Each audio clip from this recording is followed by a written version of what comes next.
Bonsoir à tous, il est 19h, voici les titres d'autres journaux. Les efforts diplomatiques de l'Algérie à la tête de la Ligue arabe portent leurs fruits. Retour de la Syrie au sein de la Ligue arabe, rapprochement historique entre les factions palestiniennes. Les détails dans un instant. Que se passe-t-il au Parlement européen? Un Parlement encore empêtré dans l'affaire Pegasus qui ose donner des leçons de droits de l'homme à l'Algérie.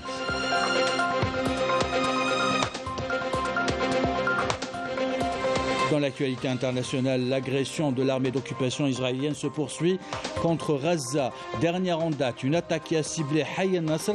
Nous verrons dans ce journal des images inédites fournies par le correspondant de la télévision publique à Gaza, Wissam Abouzeid.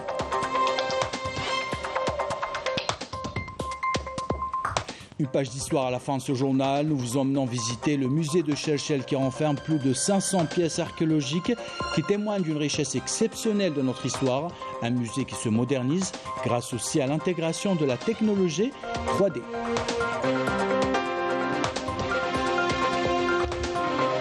Voilà pour les titres. Bienvenue à tous. On entame ce journal par cette piqûre de rappel des efforts diplomatiques déployés par l'Algérie durant sa présidence de la Ligue arabe. Des efforts vus par certains observateurs comme étant des efforts historiques. En effet, l'Algérie a réussi à rapprocher les différentes factions palestiniennes sous le même toit avec l'accord d'Alger. C'est l'Algérie qui a demandé à ce que la Syrie revienne au sein de la famille arabe. Retour sur une présidence jalonnée de succès avec Yasmine Messaoudi. Les efforts diplomatiques de l'Algérie, durant sa présidence du Conseil de la Ligue arabe au sommet, ont porté leurs fruits en mettant fin aux dissensions arabes et à resserrer les rangs des frères palestiniens, ce qui a abouti au retour de la Syrie au sein de l'organisation arabe. L'Algérie a déployé, sous la direction du président de la République, des efforts colossaux en vue de permettre à la Syrie de retrouver son siège vacant. Le président de la République n'a eu de cesse de souligner que la Syrie, qui est membre fondateur de la Ligue arabe, ne peut être écartée de son environnement. Les efforts constants de l'Algérie ont été couronnés de succès avec le retour de la Syrie au sein de la Ligue arabe après 12 ans d'absence, une nouvelle victoire pour la diplomatie algérienne. Des efforts qui ont permis de sceller un accord historique entre les factions palestiniennes et à la consolidation du principe de dialogue, une diplomatie qui a toujours privilégié les solutions pacifiques en jouant un rôle central et efficace dans toutes les démarches de soutien à la cause palestinienne. En effet, le choix de l'Algérie d'organiser un rendez-vous palestinien rassembleur avant la tenue du sommet arabe n'était pas fortuit. Les efforts diplomatiques ont permis d'accueillir en juillet dernier le président palestinien Mahmoud Abbas et le chef du bureau politique du mouvement Hamas, une première rencontre depuis 2016. Des positions et des initiatives qui reposent exclusivement sur le principe de solidarité et d'entraide arabe, loin des calculs politiciens et des intérêts étroits. Le Parlement européen encore empêtré dans l'affaire Pegasus qui a mis à nu les pratiques de plusieurs de ses députés, corruption contre prise de position. Ce Parlement a décidément choisi les causes qu'il défend en fonction des intérêts des lobbies qui contrôlent ses députés. Plusieurs d'entre eux, réputés pour être droits de l'hommistes, font de la question des droits de l'homme un outil de pression pour faire chanter des États et des institutions. Retour sur des pratiques peu flatteuses de la plus grande institution européenne avec Badi Amati. Le Parlement européen, plus grande institution législative européenne, il s'est transformé en caisse d'enregistrement et de traitement de dossiers pour satisfaire le mieux payant. Des scandales en série portent sérieusement atteinte à la crédibilité à la plus grande institution législative européenne. Des députés actuels et anciens, des responsables politiques sont impliqués dans l'une des plus grandes affaires de corruption dévoilées par la justice belge et qui a fait part de leur utilisation par le système du Marzen pour servir ses intérêts contre le Sahara occidental. Un autre scandale a éclaté au Parlement européen, celui de l'affaire d'espionnage Pegasus, qui a révélé l'implication de plusieurs membres de cette institution. Une affaire toujours à la une de la presse internationale. Même les prix octroyés par cette institution au nom de la liberté et de la transparence le sont contre une poignée d'euros. C'est le cas de l'exclusion de la militante sahraoui Sultana Khaya du prix de liberté de pensée lancé par cette institution avec la complicité du Marzen, comme l'ont dévoilé certains députés européens. Plusieurs députés se définissent comme fervents défenseurs des droits de l'homme. Ils sont en effet au premier front lorsqu'il s'agit de la situation humanitaire en Ukraine, mais pas un mot pour condamner ce qui se passe en Palestine et évoquer le drame des Palestiniens, adoptant ainsi la politique des 2 poids 2 mesures en occultant la souffrance du peuple palestinien et l'existence de plus de 10 000 détenus palestiniens dans les prisons de l'occupant israélien. De même pour le Soudan, la Syrie, l'Irak et la Libye. Pourtant, cette institution n'a de cesse de parler de la liberté d'expression, mais qu'elle omet dès qu'il s'agit de pays qui sont en dehors de son territoire. Sinon, comment expliquer la lecture du communiqué d'interdiction de la chaîne Russia Today et l'agence presse Sputnik au niveau des pays européens pour imposer l'embargo sur la Russie? L'assassinat de Shirin Abu Akleh a représenté une autre étape qui a mis à nu les politiques de 2 poids 2 mesures du Parlement européen, qui choisit ses luttes et ses combats. Et le Parlement arabe, de son côté, a refuté catégoriquement la motion du Parlement européen relative à l'Algérie, estimant qu'il s'agit d'une énième ingérence dans les affaires internes des pays arabes. Le Parlement estime qu'il s'agit d'une violation des principes des Nations Unies.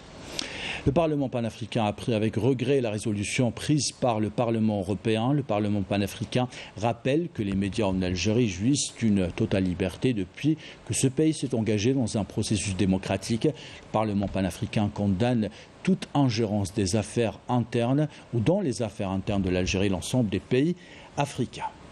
Dans l'actualité de ce vendredi, le ministre de l'Intérieur, des collectivités locales et de l'aménagement du territoire, Brahim Red, a affirmé à Gelfa que la mise en place d'un nouveau découpage administratif du pays est au centre des priorités des pouvoirs publics, rappelant que le président de la République attache un intérêt particulier au projet afin de rapprocher davantage le citoyen de l'administration. Je vous propose d'écouter sa déclaration. J'ai procédé en compagnie des représentants de plusieurs départements ministériels, des autorités et des élus locaux à un diagnostic détaillé des besoins de la wilaya, à laquelle un grand intérêt est accordé. Nous avons pu élaborer le contenu et les mécanismes du programme complémentaire afin de répondre aux préoccupations des citoyens dans différents secteurs vitaux, avant de le soumettre aux hautes autorités. Si ce programme est adopté par le gouvernement, la réunion du gouvernement pourrait se tenir dans la wilaya de Gelfa. Ça sera la 3e fois que la réunion du gouvernement sera tenue en dehors de la capitale. Et nous ouvrons à présent une page de l'actualité internationale. Dans les territoires occupés palestiniens, pas de trêve à l'horizon. L'armée d'occupation israélienne poursuit ses attaques contre les civils palestiniens. Dernière attaque en date, le quartier de Hay al-Nasr dans la bande de Gaza. Des images fournies par le correspondant de la télévision publique à Gaza, Wissam Abou Zaid, commentaire signé Badi Amarti. نحن نتواجد الآن في حي النصر أحد الأحياء الفلسطينية بمدينة غزة وهنا غارة إسرائيلية. Al-Nasr, l'un des quartiers de la bande de Gaza, est le théâtre d'un nouveau raid aérien de l'armée sioniste qui a touché et détruit une maison. C'est le chaos et la panique totale devant cette explosion, nous confie l'envoyé spécial de la télévision algérienne à Gaza, Wissam Abou Zaid. Les secours ont pu parvenir dans cette zone et retirer les corps de 2 autres martyrs palestiniens et des blessés. Les pompiers sont à pied d'œuvre pour éteindre l'incendie entraîné par cette énième agression et tentent de retirer d'autres blessés ou des martyrs dessous les décombres. D'autres raids aériens sont perpétrés contre des civils innocents dans d'autres régions de la bande de Gaza, Rafah, Khan Younes. En cette journée de vendredi, des tentatives de provocation des Palestiniens par l'armée sioniste se poursuivent et la réponse à ce massacre ne s'est pas fait attendre puisque des dizaines de roquettes ont été lancées par la résistance palestinienne. Au 4e jour de cette agression sioniste, le nombre des Palestiniens tombés en martyrs a été revu à la hausse avec plus de 32 morts, majoritairement des hommes et des femmes, et plus d'100 de blessés. Et toujours dans l'actualité internationale, à propos maintenant de ce message adressé au peuple sahraoui à l'occasion du 50e anniversaire de la création du Front Polisario, le comité suisse a pointé la corruption et le chantage employés par le Maroc, critiquant les États qui se déshonorent en faisant allégeance aux Mersenne et en ouvrant des consulats à Libye dans les territoires occupés du Sahara occidental.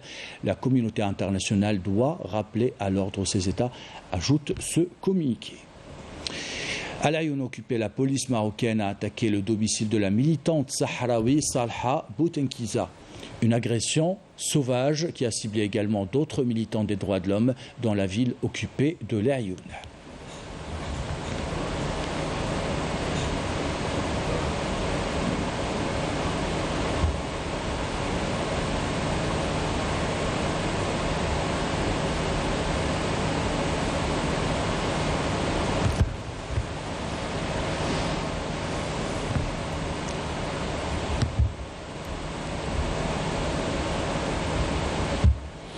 Plus de 700 morts, 7000 ou 5000 blessés et 700 000 déplacés. Le triste bilan des affrontements qui ébranlent le Soudan depuis un mois. Les représentants des deux parties au conflit ont signé un document à Jeddah pour la protection des civils. Ce document ne prévoit pas encore de trêve humanitaire. Retour en Algérie avec une virée historique à Cherchell, une ville à ciel, musée à ciel ouvert qui a connu le passage de plusieurs civilisations. Le musée de la ville conserve dans un très bon état, vous allez le voir, plus de 500 pièces, des pièces qui datent de 40 ans avant notre ère. Un musée qui souhaite également élargir son public en attirant les visiteurs plus jeunes. Des reconstitutions 3D ont été déployées sur place. Reportage signé Saïda Maïf. Après un trajet de 100 km depuis Alger, nous nous retrouvons sur la grande place publique du centre-ville de Cherchell. Des arbres majestueux et des vestiges romains antiques ornent la place, dont une magnifique fontaine qui trône, un trésor à ciel ouvert. Le musée public national de Cherchell, attenant à la place publique, conserve des pièces muséologiques antiques, retraçant le passé de la ville de la préhistoire aux périodes grecques, romaines, ottomanes, ainsi que des vestiges du site archéologique de Césarée de Maurétanie. Le musée public national de Cherchell, construit en 1908. Il a une architecture de style mauresque qui se compose de 4 galeries qui s'ouvrent sur un patio. Le musée abrite plus de 500 objets de la période romaine qui a été découverte à la ville de Cherchell et qui date de 25 avant Jésus-Christ jusqu'à 40 après Jésus-Christ, de l'époque royale de roi Juba II et son fils Ptolémée. Ce haut lieu de l'histoire de la Numidie raconte notamment les divinités de l'époque. L'une des pièces maîtresses se trouve être la mosaïque de plus de 5 mètres de long relatant les travaux champêtres. Elle représente le travail dans le champ. Comme vous voyez, on a 4 registres de mosaïque. Le premier représente le labour, le deuxième les semailles et le troisième et le quatrième représentent la prise en charge de la vigne. La mosaïque elle est datée du IIIe siècle. Cette institution muséale n'a de cesse de valoriser et divulguer cet héritage culturel, notamment à travers la valise muséale.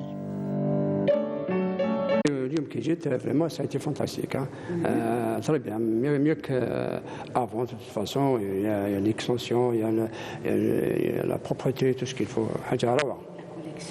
La collection très, très riche de toute façon. Le musée a adopté ce qu'on appelle la valise muséale, qui est une sortie vers les zones un peu reculées, et afin de permettre aux gens qui n'ont pas la chance de venir au musée et de voir et d'avoir une idée sur le musée et ses collections à travers des expositions itinérantes et des projections qui parlent de l'historique de l'institution, qui représentent ses collections.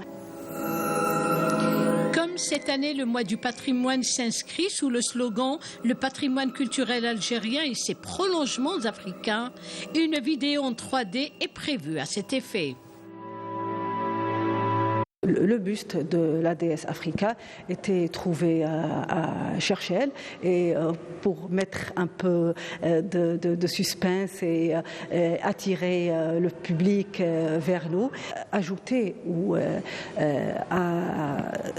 au support textuel une vidéo qui montre au public, aux étudiants, aux gens intéressés, les différentes étapes de la mise en place d'une réalisation ou une reconstitution 3D.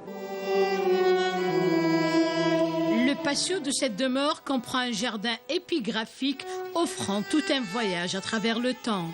Iol, Césarée, Cherchell, la ville aux 3 noms aura occupé une place prépondérante dans l'histoire de l'Afrique du Nord. Et on termine ce journal avec du judo. Driss Messaoud est sacré champion du monde. Il n'a pas battu n'importe quel judoka. L'athlète de 21 ans a battu le champion du monde en titre. Retour sur cette belle victoire avec Salah Dalpel. Après 4 journées de compétition, la palme d'or est revenue à l'enfant d'Oran, Driss Messaoud. Le judoka de 21 ans s'est illustré lors de cette compétition avec un très beau parcours, en décrochant la 7e place mondiale et en récoltant 520 points dans le ranking mondial. L'Algérien a enchaîné 3 victoires dans la catégorie des moins de 73 kilos avant de quitter la compétition en quart de finale. Le champion méditerranéen a dominé son premier combat devant un Arménien. Il a battu par la suite un Finlandais. Au 8e de finale, il s'est permis le luxe d'éliminer le tenant du titre. Notre judoka s'est incliné lors des 2 derniers combats et réalise ainsi un parcours exceptionnel. Wael Zine, dans la catégorie des moins de 66 kilos, a été éliminé lors du premier tour, tout comme Amina Belkadi dans la catégorie des moins de 63 kilos.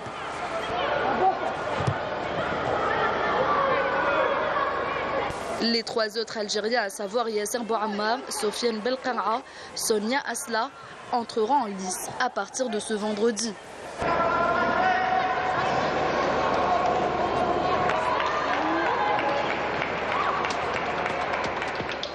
Et ainsi va l'actualité. C'est la fin de ce journal. L'équipe de la rédaction qui l'a préparé, l'équipe technique qui l'a réalisé. Je vous remercie de l'avoir suivi. Merci pour votre fidélité. Belle soirée.